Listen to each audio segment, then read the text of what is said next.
And thank you to everyone who's taken time out of their evening tonight to join. I'm really hoping this is going to be a useful session for you. And I'm looking forward to listening to some of your questions and sharing some ideas. Sorry, apologies. So yeah, I am Daisy. I am from the leaders team here at Twinkl. I lead the leaders team. We're a team of experienced senior leaders, including head teachers, deputy head teachers, trust-wide leaders, offset inspectors, etc. So we are producing and supporting senior leaders in schools very much in the same way that the TA team are for you. But we also have a really deep understanding of the need for leaders to also be supporting their teaching assistants. And so we work collaboratively across different teams in Twinkl. And I'm really excited to be here tonight to talk about collaborative approaches, particularly thinking about when we're working with SLT in school, which is a topic that's often asked for by TAs. So to start off, to get to know each other a little bit, and just a reminder again, we'll keep everything confidential. This is a safe space, but it is being recorded, so we don't want anything that can identify any schools, etc. But in the chat box, could you please pop in your key stage or year group you work with, or you might be working one-to-one with a SEND child, or I know there are lots of different combinations that you might be working in now. Are you in a mainstream or a specialist school? And what is your favourite school dinner dessert? I'm going to help you out here. Mine is, of course, school cake. Although I know that lots of different people call school cake very different things. So to me, it's always been school cake.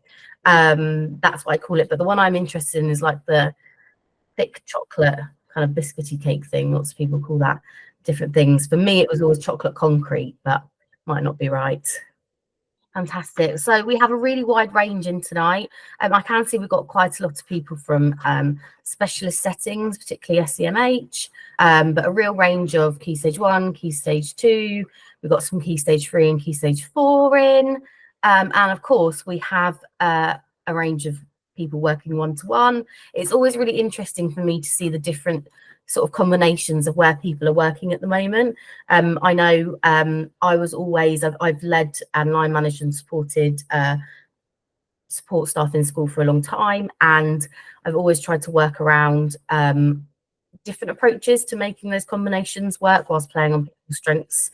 So it's very interesting to see the different options there. I'm just going to check, we've got a couple of hands up. Miriam, not to worry, I think it might have been an accidental hand up. Okay, and of course the cakes, anything with custard. Yes, I agree, but I was never a fan of the strawberry or chocolate custard. I could not understand it. Lots of people school cake, semolina pudding, not salmonella, hopefully. Minty custard, I didn't have that one. Cornflake tart, flapjacks, cookies, chocolate toothpaste, agreed. Some brilliant ones there. But yeah, absolutely nothing for me will beat the school cake, which you can actually make now. I've seen on sort of social media and stuff, lots of people having a go at making it at home. I can't bake, I'm absolutely terrible, so I will not be giving that a go. Okay, so to get us started, I wanted to just get a gauge of how we're sort of all feeling tonight. And we're going to do it a bit differently. We're going to do it with using the emojis to respond, the emoji reactions, which are the central middle button at the bottom of your screen, where it has a smiley face and it says send a reaction. So we're going to use the thumbs up for if you're feeling confident about the question, a thumbs down for if you're not feeling very confident, and the sort of thinking, not very sure face for if it's one you're not sure about. There are no right or wrong answers, and you won't be asked to give reasons or quizzed on why you've given that. So, right, I can see loads and loads of people practicing with the emojis already. That's great to see. So first question is, how confident are you at taking concerns that you have to your senior leadership team? Do you feel very confident, not very confident, or not really sure? A real mix. I would say the majority were not sure. But a significant amount of people, it's really positive to see, did feel confident about it. Not sure, and some people who aren't feeling very confident about it. So I hope that's interesting, Kirsty. Depends on the concern. We'll have a look more at that tonight. How confident are you in advocating for pupils with SEND in your class or setting? Brilliant. That's really positive to see. That's definitely lots of people feeling quite confident with that, which is brilliant. It's what we want to see, and it's you're working with them extremely closely, and we want to see that you're able to support and advocate for their needs. Number 3, how confident are you in using strategies to advocate for yourself? So for yourself, your needs, your well-being, your concerns, your career progression, anything to do with yourself personally. That's really interesting again. So lots of people who feel much less confident in advocating for themselves and their concerns, and not very confident, either not very confident or sure. Zoe, that's really nice feedback to hear that you've got a workplace that is really good at looking after your physical and mental health. And the last question, how confident are you in having difficult conversations with emotionally heightened parents and carers? Okay, fun. That's really interesting again. So the large majority there saying they don't feel very confident in that. And we're going to touch a little bit on that today. So that's really interesting. Thank you so much for sharing that. My first time doing the emoji response. So that was interesting to see. Right. So we're going to start off today, and everything we're going to be talking about is everything I was asked to sort of come along and discuss tonight comes from feedback from TAs, from surveys, from research. And it covers a few broad areas, but the sort of underpinning tone of this evening's session is going to be about having a solution-based mindset, which you will see in many places, read in many books, and it's one of those terms that sometimes we think, what does it actually mean? And I think that's a really important question. And I think it's good that we have an understanding of that before we start looking at how we're going to develop our solution-based mindset. So in the chat box, could you tell me, it could just be a word that resonates with you about it. It could be something that you feel or a mindset that you have, but what is a mindset? What do you feel? There's no right or wrong answers again. What resonates with you as what a mindset is? Interesting. So lots of responses about the way we think, our confidence, our attitude towards to things, a set of attitudes, the way we deal with things. It can be positive, it could be nervousness, it's a viewpoint, to take responsibility in your job, your reaction to something, a belief, a viewpoint, how you see the glass of water, half full, half empty, a way of communicating, a state of how we find solutions, the way in which you process your daily thoughts, fantastic relationships, how we see things, how resilient or broad we can be, ideals being performed in everything we do. Exactly.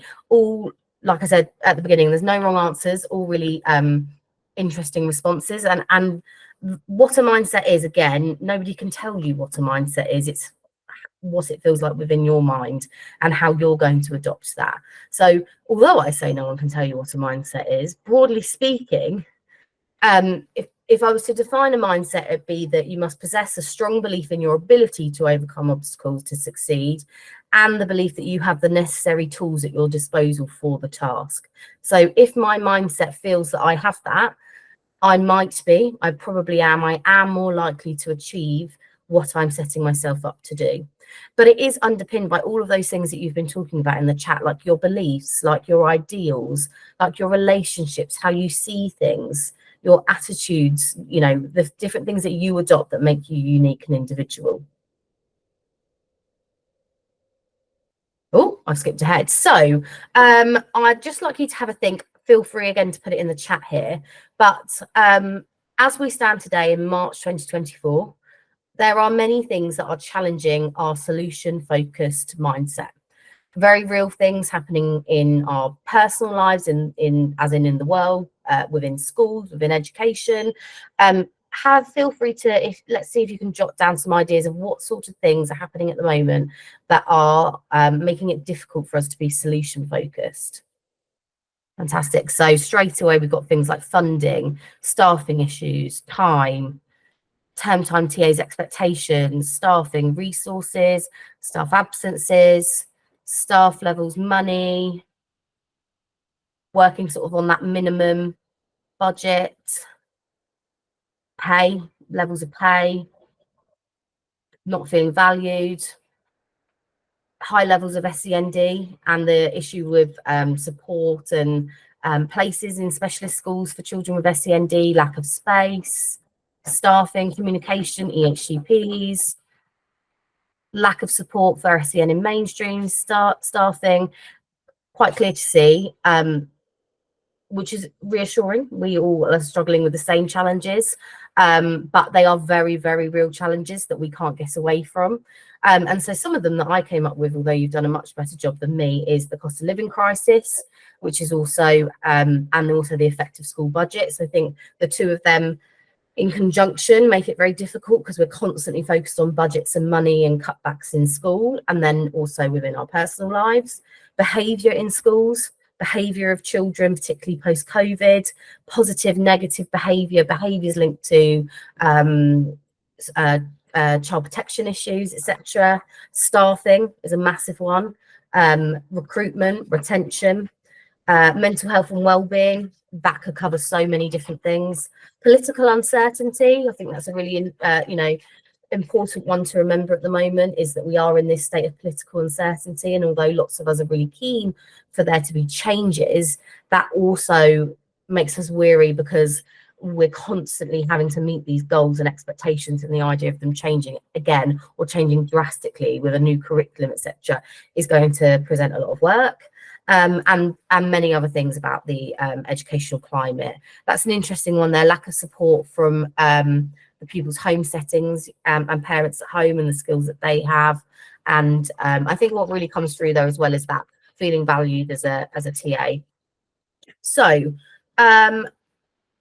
here I have some of our most recent in the last month articles from Digest, and we have Hannah with us here tonight, Hannah Harris, who is the Digest writer for TAs. She is a fantastic journalist, and if you don't already follow either Hannah or the Digest news Twitter feed, or look at the Digest articles on the website, I really, really encourage it. They are not long reads, they are nice and short, and they keep you up to date with the key things you need to know.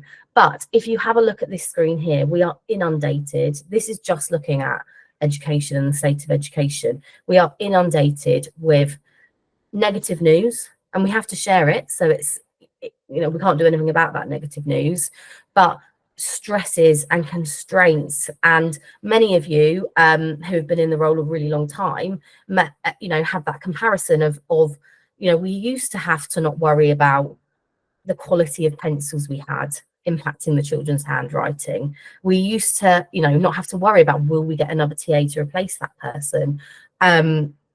So it is overwhelming. I think it's really important for us right now to recognize that at no point in tonight's session am I saying there are not significant challenges in school, and that there are not challenges that are, I want to say, bigger than there ever have been, but I guess we could also look back a couple of years and we were in COVID, and that was an extremely difficult challenge. But the educational climate, especially the SEND crisis, is at the highest it's ever been, and so it does feel pretty impossible in schools sometimes. And I know that every educator will have a day or more days or times when they're thinking it is really hard to be solution based, because if I don't have that pen, I can't write. If I don't have that basketball, I can't play basketball. I'm using analogies there, but it's the same in terms of adults and how we're supporting children in the classroom. Ooh. Ooh.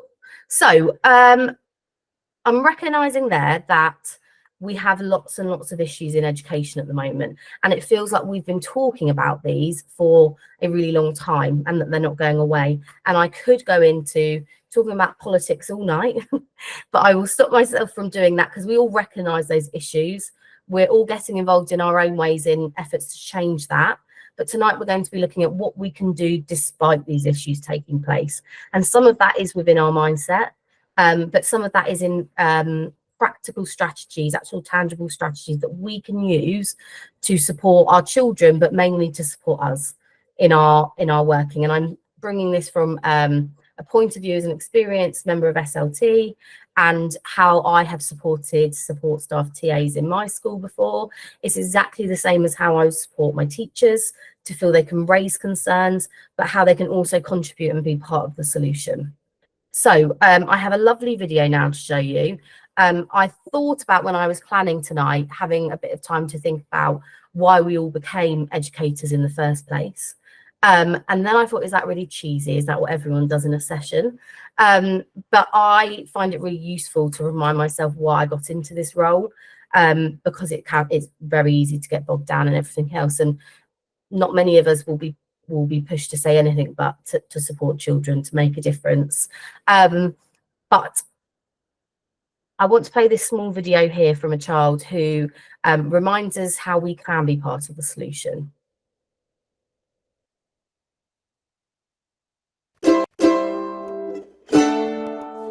There are lots of ideas how you can change the world. Some people think you should just complain about it. That won't change the world, it'll just make it mad. Some people think you have lots of money, making it rain everywhere you go. Holla for $1. Some people think you have to be really loud and yell a lot. It's like with a bullhorn shouting, "Hey you, yeah you, do it my way right now, you heard?" Other people choose to just make fun of everything. That's dumb, everyone's dumb. It's easier to make fun of stuff, but it's cooler to make stuff. Some people think changing the world can only be done by the smartest person in the world. Just put them in a room, let them figure it out. The solution of world hunger? Food. Wow, that was so amazing. Some people see the bad in the world and they just decide to ignore it, but that won't help anything. Some people think you have to be really famous and super cool.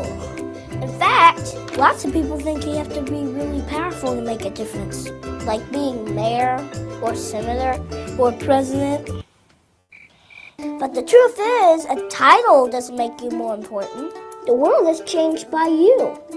It's one person filled with love, and they just have to live it out, so they do something awesome. Then that person is filled with love, and they do something awesome. It just goes on and on and on and on. And the next thing you know, everything's awesome. Some people think it's impossible to change the world. It's impossible to change the world. Well, you can see why they could think that. Living in the world with kids who are hungry, people who are homeless, families who aren't happy. I'm just trying to figure it out like everybody else, man. But I do know this, though. Next time you feel overwhelmed or totally alone, remember this. Things don't have to be the way they are. The world is changed by ordinary people. Little people living out big love. And that's what gives the world a reason to dance.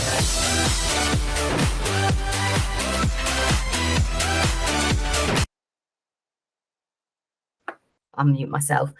So yeah, I thought this young boy could explain that much better than I could, and that's very much what we're going to look at now. We're going to look at those really big problems that we've just been talking about, but how we can have an impact. And of course, we're not changing the world, but we're changing the world for the children that our school live within, and we're also changing those difficulties that we're facing as adults in school, because I think whilst we want to improve it for our children, we know what they need, we know how to develop our practice in the classroom. We also need to make sure that we're addressing things that are having an impact on the mental health and well-being of TAs across not just the country, across internationally as well. So key concerns from TAs, and this came from a teacher tap survey just before Christmas, are staffing, behaviour, mainly linked to staffing and not having the capacity to manage behaviour and to support behaviour in a positive way, and feeling underappreciated, all of which you identified when we asked what sort of issues are we dealing with at the moment. So we're going to look at these three situations, these three topics specifically. We could go through so many, but it would be much longer than an hour. So we're going to look at these three key issues now, and we're going to look at a strategy that we can use to address concerns that may come up in any of these topics, but it can also be applied to any situation or concern that you might have. I'm just going to, that's really nice input there, Sandra, about having a child with SEN. You wanted to be a voice for parents to make sure that one really does understand how difficult it can be sometimes, and oh, sorry, I've just missed it because it moved up, and to understand the fears they have. Thank you for sharing that, Sandra. That's really lovely. And like I said, we've all gone into it for the right reasons, but we also need to make sure we're supporting ourselves so that we can stay in that role. So throughout this next stage, I want you to think about this quote here in the corner. It was on my earlier slide, a bit bigger, so apologies if you can't see it as well, but it says, start where you are, use what you have, and do what you can. And that is very much our mindset, or my mindset I'm sharing this evening, because I'm not going to be giving you a solution to be able to magic up an additional TA for the child that desperately needs that support. That's not something I can do at the moment. But I am going to be sharing strategies that can help us take those small steps forward to make the best of what we have at the moment. So, oh, I've gone too forward, a bit quick with my mouse there. So I'm going to go through some different steps that I like to use and that I've used to support other support staff before, to manage some of those bigger concerns that we have in schools. So things like staffing, and it's a concern that you feel you need to raise. It's not something you can fix on your own. You feel that you want to raise it, but possibly it's an issue that you've raised before. Quite often I get feedback that, you know, it's difficult to continue to go and raise issues with staffing to SLT because it's being done a lot, or you know from the wider educational climate that it's very difficult. You know, the school doesn't have the money for that additional support for that SEND child. The school is trying its best, but it's struggling to recruit. So it's sort of following on from that. So the first thing that I do when I'm met with a solution, so it could be that I can always remember when I was a newly qualified teacher, I felt very anxious to go and share a concern I had because I didn't want to feel like I was being a real pain. But if I didn't share that solution, that issue, it would build up and build up and build up. But I found it hard to work out what it was I wanted from going to share that issue or that concern, because what I wanted, I knew I potentially couldn't have, but I still needed a solution. So these are the steps that I would advise you using to work through them. So I've got identify and refine. I'm just going to go through them and then we'll have a look at each of them in more detail. Facts, acknowledge emotions, appropriate escalation, importantly looking at avoiding stumbling into gossip. Prepare, time, be open to the other person's ideas and suggestions, and be willing to compromise whilst being clear of your boundaries. Agree on a plan of action and set a timeline to check progress and small steps forwards. Now, I would love it if my steps would fit into some sort of beautiful acronym to help you remember them. Unfortunately, they don't. It kind of would be IFABAS. Yeah, it doesn't make a real word looking at that. So unfortunately they don't, but I also find sometimes that there's one in particular that I've heard of before called fast ask, and the FA means facts, the ST means, and there you go, I can't remember that one, and ask is about asking the right and appropriate questions. And I often feel that it's been condensed, it's been oversimplified, the process that you need to go to make it fit in an acronym that's useful to remember, when actually if I'm doing something, if I'm you know, I don't know everything, I can't keep it all in my brain, so I like to refer back to things. So you will get these slides as a PDF after the session to be able to refer back to and look at and use in your practice moving forwards. So we're going to start at the beginning. I have come up with a imaginary issue that might be going on with a school. I've picked one that's not as controversial because all schools are different. All schools are unique. I'm also cautious that we're thinking of this as a safe space tonight. I'm not here to criticise anyone, to criticise any school.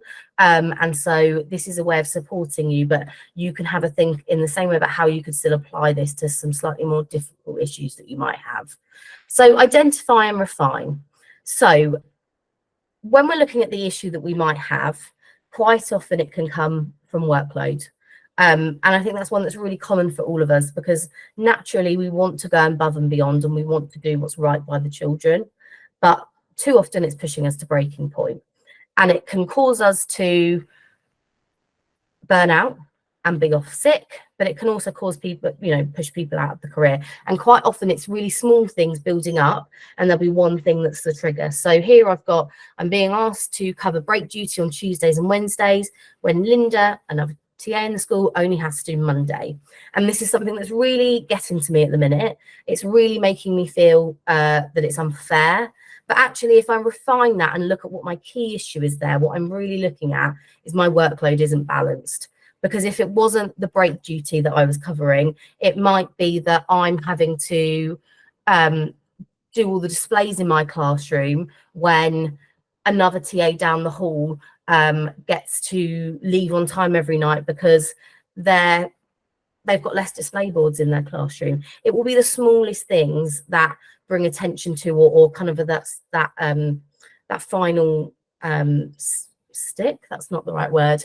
I can never remember analogies properly, but it's the final thing for you. So it's really important when you're looking at your concern, and this is all before you've even gone and raised it with anyone, you are thinking about what actually is it. And this can sometimes take some time, because you might be feeling really cross and angry about something, or it might take time because you might not realize it's bothering you at the moment. It might take, sometimes it often takes me to get ill, to get the flu or norovirus or whatever's going around at the moment. I think, oh, actually no, that's made me check in. The root cause, not the final straw. Exactly, Jen, thank you. Straw that broke the camel's back. What would I do without you guys helping me with what the actual analogies are? I have a real knack of making up strange new ones based on 3 that I can remember and have mixed together. So yeah, the root cause, not the final straw, because often if we were to address just the final straw, it would come back up again, because the issue here is not the lunch duty. We could say we can sort that out. Your workload still isn't balanced. You're still going to be feeling that it hasn't been solved. You're still going to be feeling overworked. You're still going to be feeling all those emotions that are associated with it. So if I try and think of another example, it might be that quite often conflict with another person. We're all different people. We've all got different personalities, and it can be difficult working in those teams. Other people gel better than others, and it might be that you're really struggling with a relationship with one person, and that's a really good situation to always look down to the root cause. What is it? Is it something to do with opportunities that you feel someone else is getting that you're not? Is it that it's actually nothing to do with them? You're frustrated because you were promised something that you haven't got, or you'd really like to do some CPD, or are you not feeling confident in yourself? Are you in a new year group where you're actually really nervous because you've been teaching you've been in a Key Stage 1 classroom and you've been moved to year 6? So yeah, identifying that root cause is really important. Facts. What are the facts? Now, I know that you will all know this already. This is nothing new, but it's really important to break down those facts. There's nothing worse than having an issue, going to try and raise it to find a solution, and it being batted back straight away because you haven't got the facts and the information, and it's a stumbling block to finding that solution. So it's about doing a bit of due diligence beforehand. This is always an area that I think is difficult, because it can lend itself to gossip. Because for a situation like this, it's how do I know I'm doing more break duties? How do I not know that there isn't a reasonable adjustment in place for Linda? Because as you all know, we all have that confidentiality, and there'll be many things going on that we might not know about. But that's where it's important we've identified that root cause, that actually it doesn't really matter what Linda's doing. I'm feeling my work balance isn't right. And so when I go in with that concern from that point of view, I'm clear on what my expectation is and what it is I want to address. Because Linda may well have a reasonable adjustment in place. She may have a plethora of reasons why it's like that. It may be that she's doing some other role as well, etc. So we're not going to be able to make sure we balance it out with Linda. Actually, what can we do for you? So be confident enough to admit what you don't do and don't know, and be prepared to ask relevant questions to the appropriate people. So it may be that you just want an explanation. There is absolutely nothing wrong with going and saying to any member of SLT, it doesn't even need to be SLT, it could just be your classroom teacher, it could just be the key stage lead, it could be if you had a support staff lead in school. Being confident to go and ask that question, you're not in the wrong for asking and making sure you understand how things work, and so that you feel supported and that things are fair. And be open to what that answer might be. So it's really important to do this, but to do this in an appropriate way. Not going and, chatting to people at lunchtime in the staff room, as tempting it is, and saying, well, how many break duties do you do? Do you know what's wrong with Linda, etc. But it can be much more intimidating to go and ask those questions of people who are going to know the answers, but it's going to help in the long run. And no one is in the wrong for asking a question. That's what we encourage our children to do all the time. Acknowledge emotions. How am I really feeling about this? I was always awful at this. It's something that I really worked on myself because I knew I wasn't good at this, and it's something that I have really developed because I have strong emotions to different situations. I feel I'm very passionate about teaching. I'm very passionate about children. I'm very passionate about right and wrong.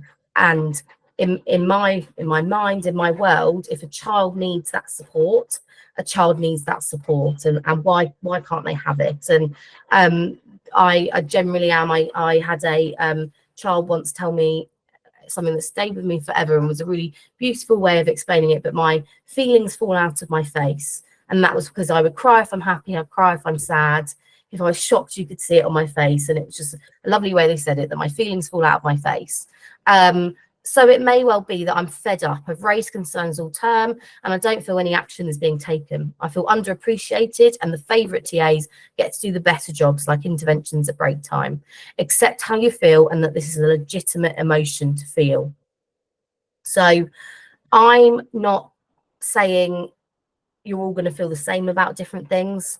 I'm not saying you're going to have an immense reaction to something. It may be something that's built up over time, and actually you're not feeling an extreme emotion to it, but people around you maybe are. So your family are noticing that you're burnt out, or you're feeling quite negative about schools and education. But the most important thing is to accept how you feel and that it's legitimate. It's a legitimate emotion to feel. I say this because as leaders, we support leaders from our team and our sort of community. We teach people to manage their emotions and be resilient. And as a leader, it's difficult because it's really important that you're that captain steadying the ship. And if your leader was walking around school the whole time in floods of tears, worry and panic, then the whole crew are going to be in worry and panic. You have to recognize that you are in that position of leadership, and that you have to manage your emotions in a different way. But the negative impact of that is that it can make people feel that it's bad to share that emotion, that it's bad to get upset or frustrated about something. And it's absolutely not. If it's important to you, then it's important to your manager, to your line manager, to your SLT. If it's having an impact on you, then it is important. And accepting and feeling and recognizing that it's a legitimate emotion to feel is really, really important. It's really important in another way, because quite often if we're feeling guilty about the emotions we're feeling, we may become quite defensive because of it, because we're trying to justify how we're feeling, or be quite protective about it because we're feeling that it's, you know, oh, what if people judge me that I'm being too dramatic about it? So it's really important. How can I manage these emotions and deal with them positively before addressing the issue? I think it's always best, if possible, to try and work through that yourself. Who is your support network? So I always advise avoid venting to the wrong people, because it's much better to, if you have a support network at home, to vent to them, because then you can leave it there with them and you don't have to risk it getting around that gossip mill at school, etc. But I fully appreciate not everyone has that, and you may well, and I really hope you do, have a supportive mentor, or it might be a line manager straight away that actually you feel really confident to go and do this with them, to go and work through why you're feeling about that with them, that you feel open in that space. But really important just to recognize and accept those feelings. Right, appropriate escalation. This one is always really important when thinking about this. And the reason I say this avoids stumbling into gossip is it's important to think, have I raised this, or am I going to raise this with the right people? So it could be, and it often is, I'm at the end of my tether, I've gone straight to the head teacher, but they can't see me until Friday. And it is really difficult because everyone's very busy in schools, but it's still an important issue for you and you still need to be able to share that. But it's also really important that you follow those appropriate escalation routes. So depending on your school structure, you'll all have very different school structures. It's really important that you raise your concern with the right people at the right time. So the thing I always say for support staff is that first and foremost, you need to raise that concern with your class teacher. It may not be anything that they can do anything about, but it's really important for your working relationship, for that communication and for that support, that your class teacher knows what you're struggling with at the moment. So I know that can sometimes be difficult, and you may not, as I've said before, we all gel with different people. You may not feel comfortable doing that, but I think get to know your school structure. So is it that you have do you have an assistant head, a deputy, someone you should raise these things to? What is the structure and order in which you should raise it? And the reason that's really important is because if you don't feel that you're being supported by that person, you have a route of escalation. So you've gone to your class teacher and you don't feel supported. So you're going to go to your key stage lead. You go to your key stage lead, and again, nothing's happened. You don't feel supported. Then you can escalate it to the next step, which might be the deputy head. It might then be the head teacher, but you've given that opportunity there for it to be solved. It will happen quickly, because if you think about that, there's, as you go down that chain, the the key stage lead is probably able to take quicker action on something within your key stage than the head teacher. But it's important that it gives you that that route of escalation, and that's how, as well, you also avoid stumbling into that gossip, because you're talking to someone as quickly as possible, and you're talking to the right people. And if you go straight to the head teacher, there's then very little way you can go from that. And quite often they'll always say as well, have you spoken to your class teacher? Have you spoken to the team lead? We need to give those people a chance to address it for us as well. Even if we feel so angry and frustrated, and even if it is something about staffing, it's really important that you still follow that route. What I would say, though, as a caveat to that, is if it's a personal issue about you, about accessibility needs, about your, sensitive issues about your well-being, absolutely go to the head teacher, go to who you feel comfortable with, go to the person that you feel is going to meet that need for you. But for things, for example, like the break duty explanation I've given, I was really encouraged following that route. I'm just going to check in here because I can see Lisa shared something. So expressing with tact and courtesy your concerns directly with your line manager, etc., is possibly the best way, providing you have a school or setting that promotes this. Absolutely. And in a minute, I'm going to touch on some things you can do if you don't feel you're in a setting that promotes this. So thank you, Lisa. And that communication really is everything, because even just, you'll be surprised, even just sharing that concern with your class teacher, they will be able to support you. And even if it's not them that does something about it, and you carry it on, you know you've got them, and they'll check back in with you and check how you're doing, and it's just, it is so much better. We have a wellbeing member of staff we can go to and speak to in confidence. We also have a wellbeing first aider who is always willing to listen and support staff. I love those two. That's brilliant. It's really important to have someone in school who is dedicated to that role wherever possible. Again, I know I'm thinking about staffing constraints, etc. May not be possible.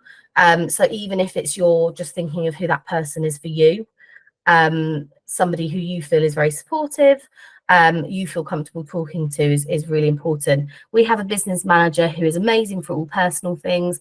We have quite a large SLT team because we're nursery to year 11, so plenty of people to talk to. Zoe, that's really lovely, because you sometimes hear that in a bigger school you lose that ability to feel that you have someone to talk to, but the fact that you feel you've got even more people to talk to is amazing. We're a small school. Our head is approachable and readily available. She's amazing. We also have a wellbeing ambassador. We're never judged but offered possible and realistic solutions. We also have a wellbeing team who send out daily motivational emails each morning. I love this. Some fantastic ideas there. And if you're in a setting where you don't have this, take these ideas back, because they do make a massive difference. And there's some brilliant ideas there. And there are those people in all schools who are brilliant at sometimes just listening. And that's what you want. And sometimes if you've never taken a concern before and you don't know how they're going to react, that can be worrying. And actually you take that concern and they're really helpful and really on board. So it's about giving that a go. Prepare. What notes would notes help me? I am a big fan of preparing and having notes with me. It is not embarrassing at all to take along a post-it note or a note with you. Sometimes I've been in trainings before where it's been advised to not do that because it seems confrontational. I do not agree. There is no shame in taking some notes in with you. I know when I'm feeling tense about something, or even in something like this, because I like to talk, I will stray from my notes, stray from my topic if I don't have my notes. And so I really advise it. And also what's really useful is have that root cause down we talked about at the beginning. Have that down on your notes to help you keep centered and focused on what you want to talk about. It's also useful to write down any questions you need answers to, and have at least one solution prepared. Even if it's a solution that you don't feel is feasibly possible in your setting at the minute, go with a solution. Go willing to try and work towards something. Go with the ideal solution, and then you together can look at what you've got available to you a minute and what you can achieve. We have wellbeing after school meet once a month, craft activities, get things off our chest. That's a really lovely one to share as well. I often make notes to see patterns of behaviour on my part. That's a really good one as well. It can be really difficult to be self-critical, especially when you're feeling undervalued and you're feeling burnt out and your well-being is low. And I'd always be really cautious of doing that when you really are burnt out, but developing that that ability to be self-critical is really important. I always share with people that the best thing I ever did was when I was a newly qualified teacher. My school had a 360 camera that you could have in your classroom and sat on your teacher desk, and it filmed a lesson for you. And it was for no other purpose other than me being able to watch it back. I didn't have to watch it with SLT, didn't have to watch it with anyone. It was for me to look at what I was doing, and it was the biggest eye opener. My goodness, did I say or like all the time? Or did I write things up that I thought were big enough? Or did I think I positioned my body in a way that all children could see, but I was cutting people out, or that my pace wasn't great? And so it was really useful, and it really helped me to develop being self-critical. So yes, I totally agree. Taking notes does not only help me with getting a solution, but personally allows me to let out any negative emotions and reflect on anything. In the end, it will take me to a proper solution and a fair one. Thank you for sharing that one, Anna. That's really important. I absolutely feel that, because you do, those emotions are going to come out when you're talking about things that are really affecting you. So I propose a solution here. Please could we have a rolling 2-week rota so that every 2 weeks we'll get an extra break time. So I've had a think of a solution there.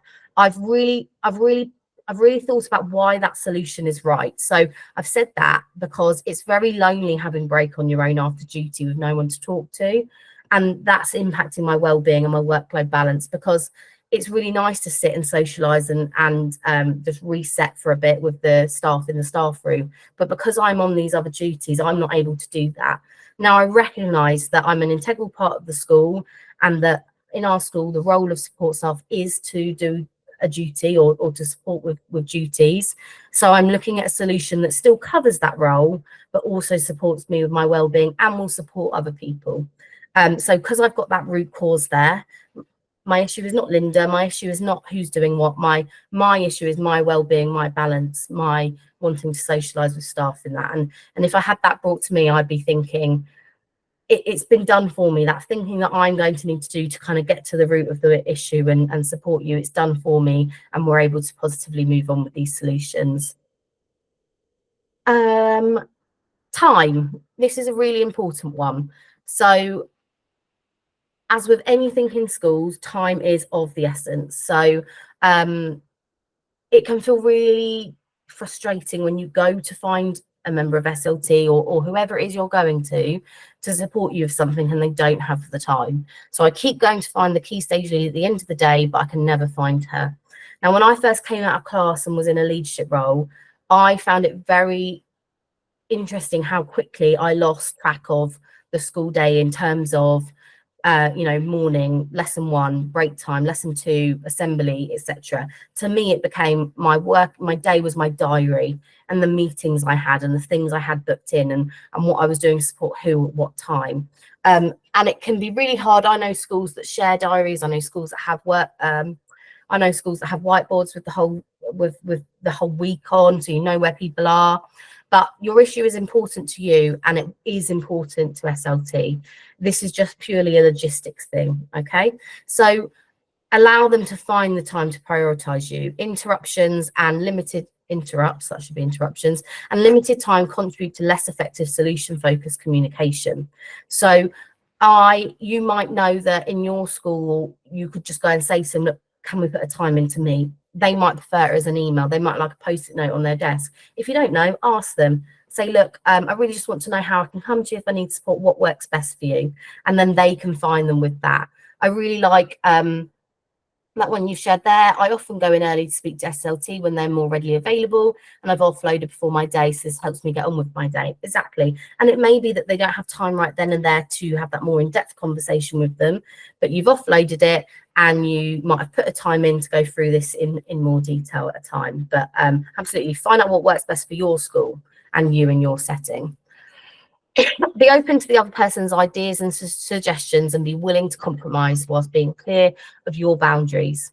So the difficulty with being solution focused and putting work into finding a possible solution is that you might become quite set on that solution.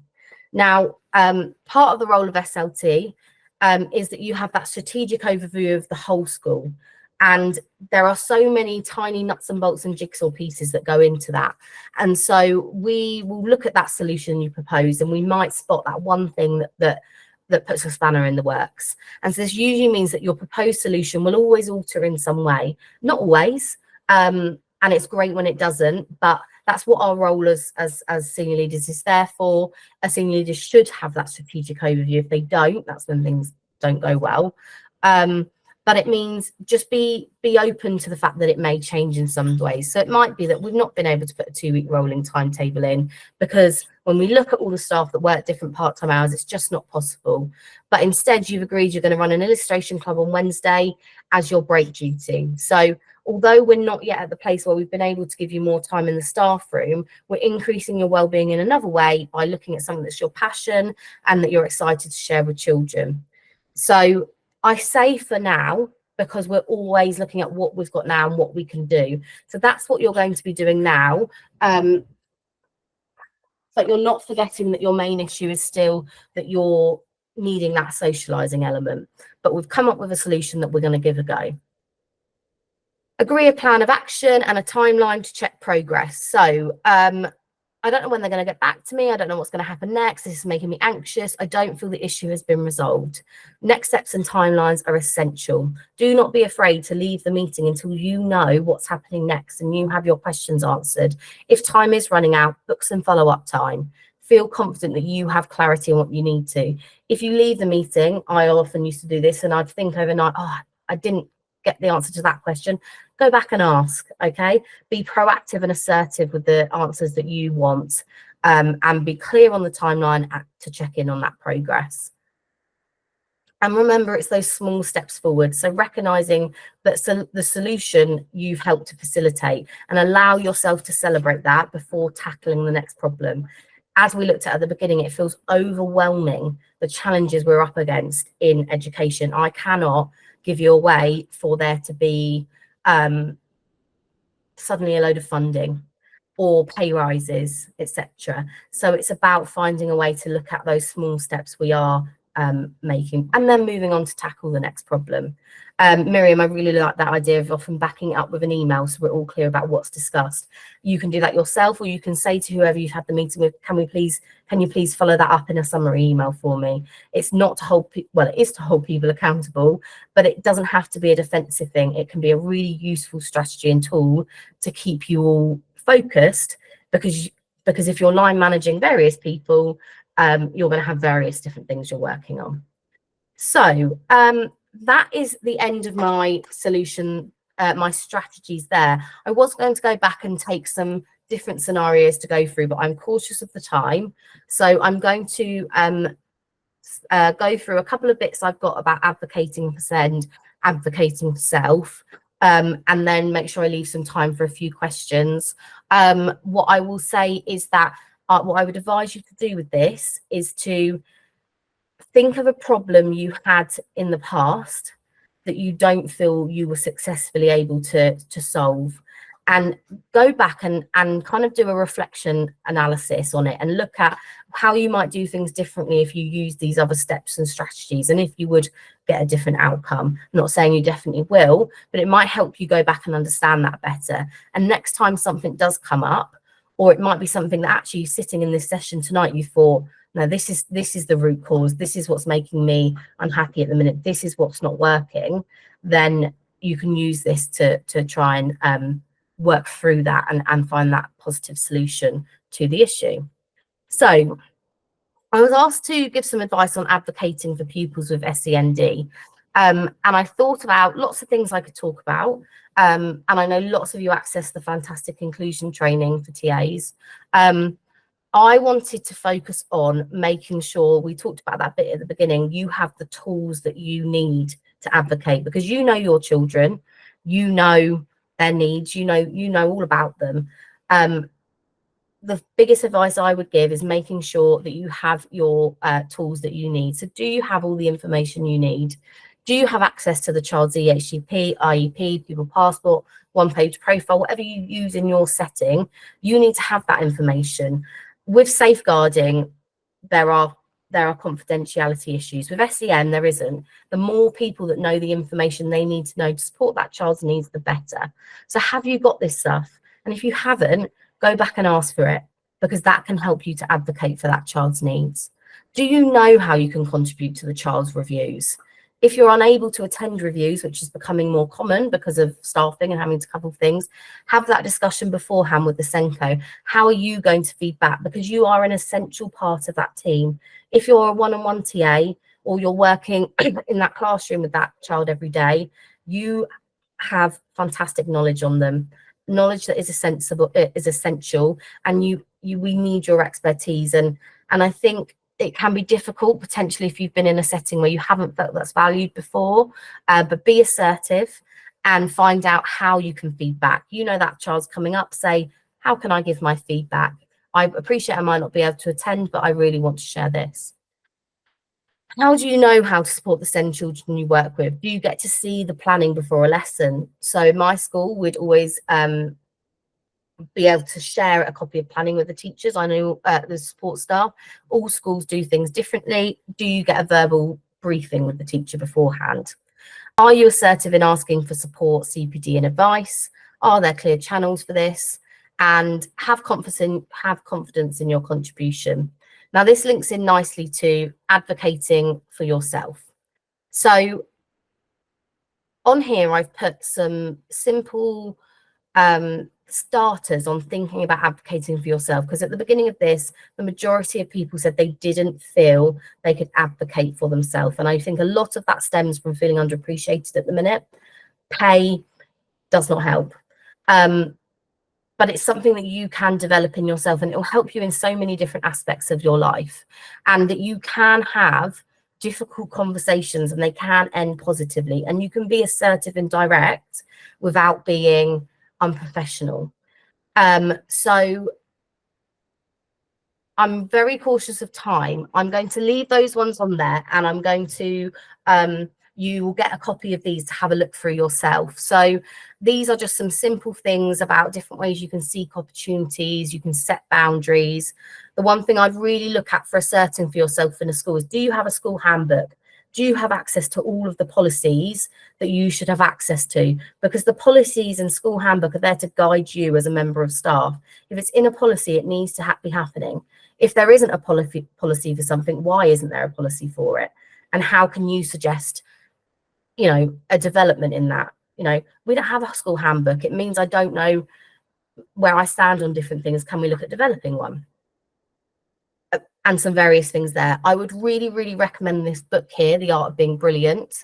It's a fantastic book. It's a really easy read. It's light and funny, and it will start you thinking about little ways you can build into your life every day to advocate for yourself, both at work and at home. And again, I have left some top tips and hints there for, oh, there we go, Hannah. Hannah has interviewed Andy Cope for a TA Digest article as well. And again, here I've left some hints here for looking at managing those difficult conversations with parents. You will see that all of this feeds into one. So if you're feeling better advocating for yourself, your self-confidence is up. You feel more confident to deal with issues such as managing difficult conversations with parents. And I've added on some different things to think about the location, not being afraid to wait and not give the wrong information, etc. So I do apologize, I've run out of time there to go through those in more details, but they are on the they will be on the PDF. And please do reach out to our leaders team Twitter. I manage that at the moment, and you can message me through there with any questions that you might have on this. You are part of the leaders team. You do not have to be a head teacher or a leader to get support from us, so please do come and ask us with any questions that you've got. So I appreciate we're coming right to the end of the time now, and you've already taken time out of your evening for this. I'm happy to stay on for a few minutes to answer any questions you might have. But for anyone who has to go now, thank you so much for coming along. I just wanted to say, from an experienced member of SLT, you are the absolute bread and butter of schools, and it's fantastic to see so many of you here tonight to be, you know, you're already being assertive and advocates of yourself by coming along and wanting to develop that. So yeah, please get in touch with the leaders team, and you know, we're here for you as well as that, and anything else we can do moving forward. And we hope to do some more bits with the TA segment. But yes, I like just one of my favorite quotes there about you being multitasking educational rock stars.